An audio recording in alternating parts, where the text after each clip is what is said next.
Hello everyone, myself Dr. Rajendra Balasaheb Kakade, Assistant Professor at Department of Botany, Swami Vivekananda Senior College, Manta. Today we will learn about the four plasmolysis and imbibition. First, diffusion. Diffusion means the movement of gases, liquid or solid particles from region of higher concentration to the region of lower concentration. Diffusion continues until the concentration of the substances is uniform throughout. Example, during the photosynthesis, gaseous exchange. The carbon dioxide from the air goes to the leaf, and after the photosynthesis, the oxygen gas which is formed into the photosynthesis come out from the leaf into the air. The pressure exerted by the solid, liquid and gaseous molecules on the walls of its container is called as diffusion pressure.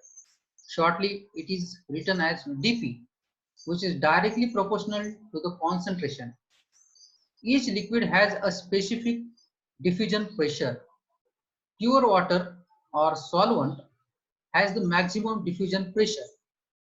Diffusion pressure of a solvent in a solution is always lower than that in the pure solvent. Now, what is diffusion pressure deficit, DPD? It is the difference between diffusion pressure of a pure solvent and diffusion pressure of a solution. What are the significance of this diffusion? Gaseous exchange during the process of photosynthesis and respiration. Due to diffusion, transpiration of water vapors take place. Aroma of flowers is due to diffusion of volatile aromatic compounds which attract insects or animals for the pollination. During passive salt uptake, the ions are absorbed by the process of diffusion. Diffusion helps in translocation of food materials also. The gaseous exchange in submerged heterophytes, the plant which grow or live into the water are called as the heterophytes. That submerged heterophytes take the gaseous exchange take place by the general surface of the cell through the diffusion. Next biological phenomenon, osmosis. The word itself indicates Greek word osmos means pushing or impulse. It was discovered by the scientist Abbe Nollet in 1748. He coined the term osmosis. It means the movement of solvent molecules, that means water molecules, through a semi-permeable membrane from a place of higher pressure to the place of lower pressure.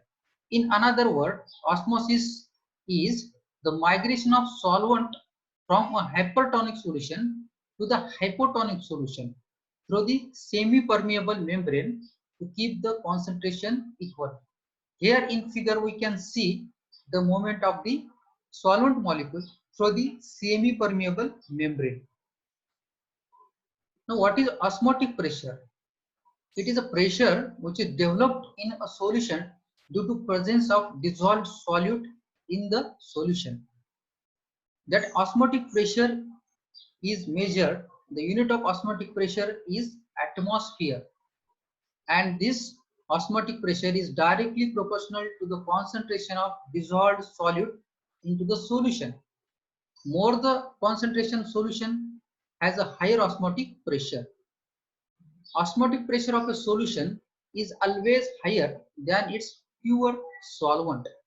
Here in figure we can see the blue portion is of pure solvent and green portion is of solution. The red arrow indicates the higher osmotic pressure on the solution as compared to the pure solvent. There are two types of the osmosis: endoosmosis, exoosmosis. Endo means inside, exo means outside. The endoosmosis means the flow of water into the cell when it is placed in a solution whose solid concentration is less. That means when the cell is placed in hypotonic solution, at that time the water comes into the cell. That result into the entry of water into the cell shaft, a pressure is developed. Due to endosmosis, a pressure is developed onto the cell which presses the protoplasm against the cell wall and the cell become turgid. Due to pressure of the protoplasm onto the cell wall, the pressure is developed. That pressure is called as a turgor pressure. Now what is exosmosis? The outflow of water from a cell when it is placed in a solution whose solid concentration is more. That means when the cell is placed in a hypertonic solution, at that time water comes out from the cell. In this figure we can see when the cell is placed in hypertonic solution and isotonic solution. At the time of hypertonic solution, the water comes into the cell, that is endosmosis. When cell is placed in hypertonic solution, water goes out from the cell. When cell is placed in isotonic solution, the cell shape is well maintained. Example of exosmosis: the passage of water from the root hair cells to the cortical cells of the root. Then when resins kept in concentrated salt solution. These are the example of exosmosis. Endosmosis example: entrance of water in a xylem vessels and resins kept in a pure water. Now what are the importance of exosmosis? Large quantities of water are absorbed by the roots from the soil by osmosis. Here in figure we can see from the root here the water get absorbed by the two paths. First symplastic path and another is apoplastic path. Symplastic path means the water move throughout the cell, and apoplastic path means water move or water absorbed in between the cells. Here, due to the endosmosis or osmosis, the water comes from the root hairs to the cortex region or cortical cell of the root, then from cortical cell to the pericycle of the cell, and from pericycle finally to the water conducting tissue, that means xylem. Here, due to the osmosis, water absorption from the soil is take place. Cell to cell movement of water and other substances dissolved in it involve this osmosis process. Another very important phenomenon, opening and closing of stomata, that is also take place due to the osmosis. During the daytime, as we know, photosynthesis occur due to the opening of stomata, but how this stomata get open and what are exact role that osmosis play for the opening of stomata. During photosynthesis, the carbon dioxide is utilized, and due to utilization of carbon dioxide during daytime, there is increase in the pH. Due to increase in the pH, the starch into the cell get convert into the sugar. Due to the increased cell shaft concentration, because due to the sugar is a dissolved into the water, and that increase the concentration. Due to increase in the concentration, endoosmosis of water is take place, means water comes into the cell, and that ultimately result into the increase in the turgor pressure of the cell. That causes the opening of the stomata. This happened during the daytime. On the contrary of that, in the dark or during the night, no photosynthesis. No photosynthesis means CO2 concentration into the cell get increased. Due to increase in the CO2 concentration, the pH of the cell get decreased. Then the sugar converted into the starch due to decrease the pH.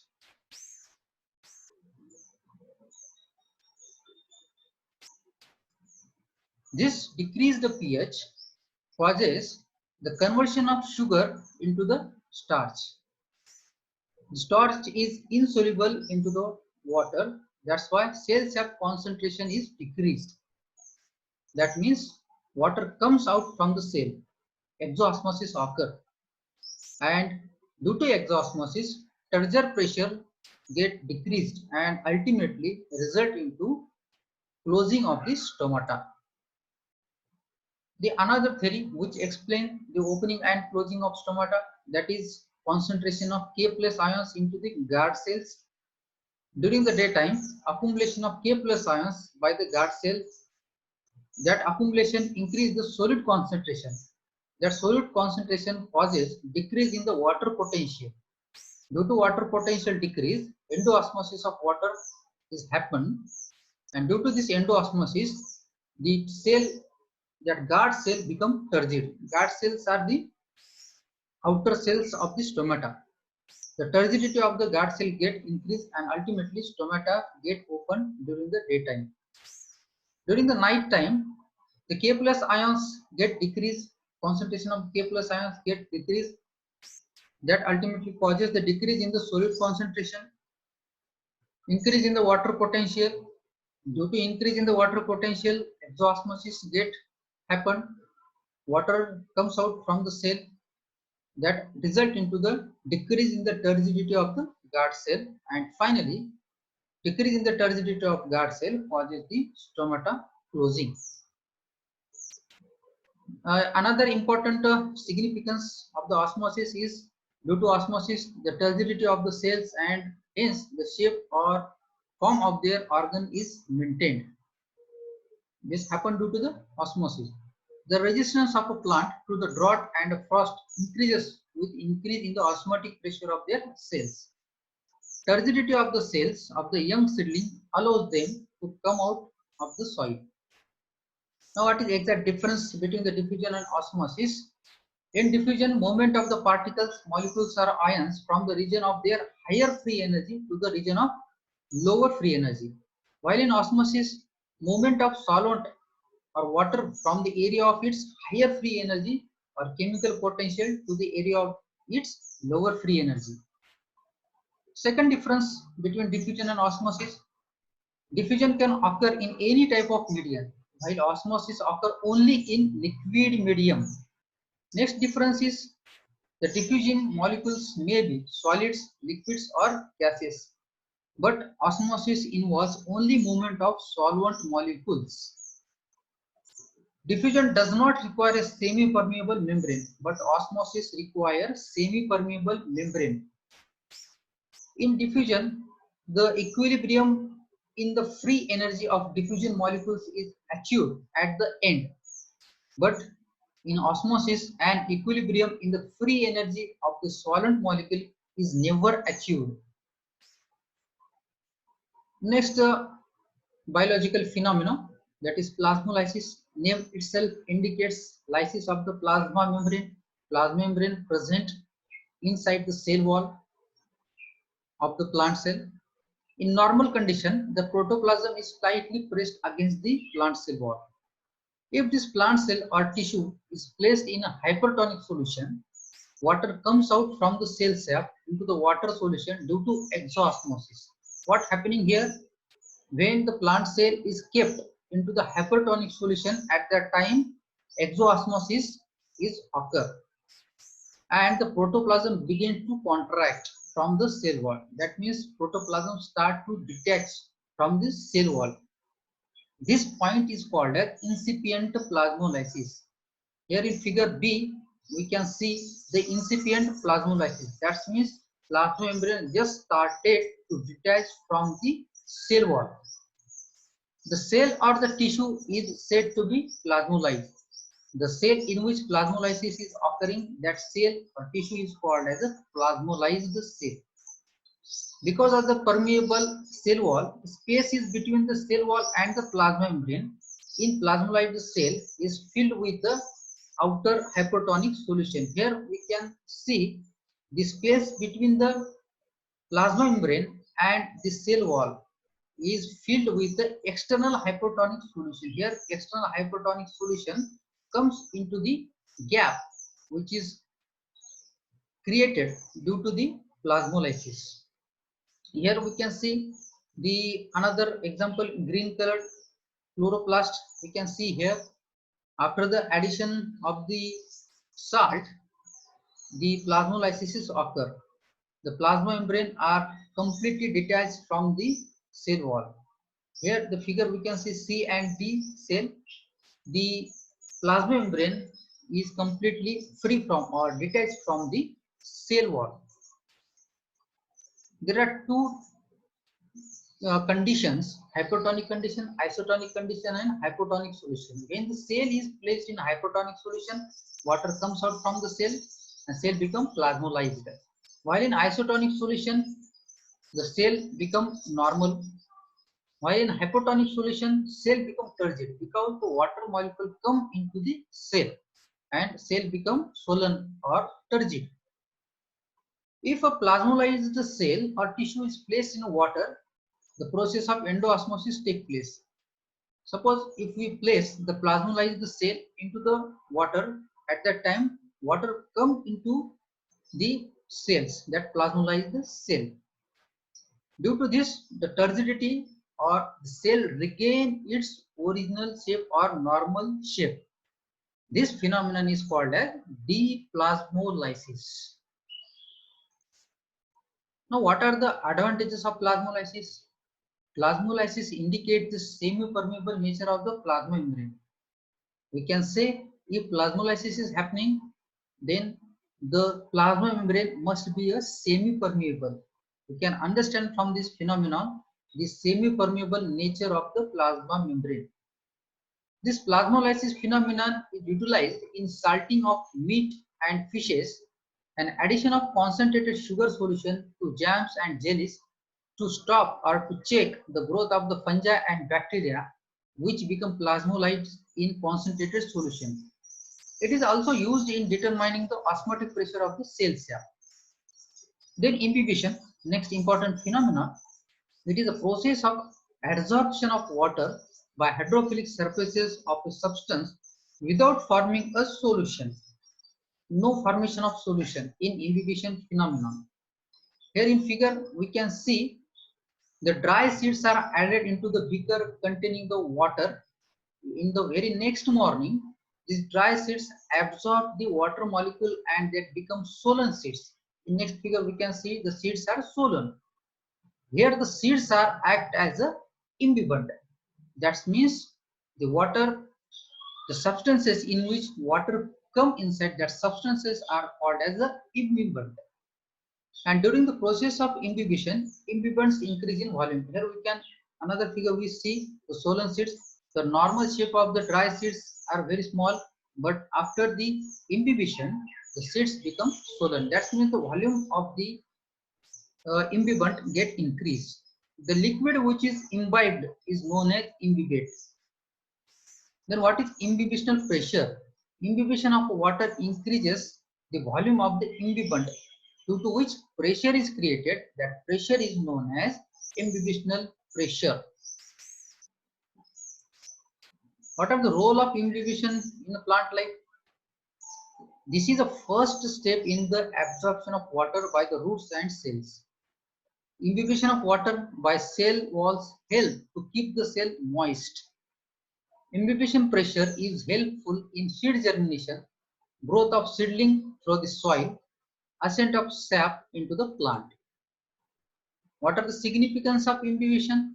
First, it is the dominant and the first step of water absorption. Next, imbibition is the first step of seed germination. Next, seedling is able to come out of soil due to development of imbibitional pressure. Thanks for your attention.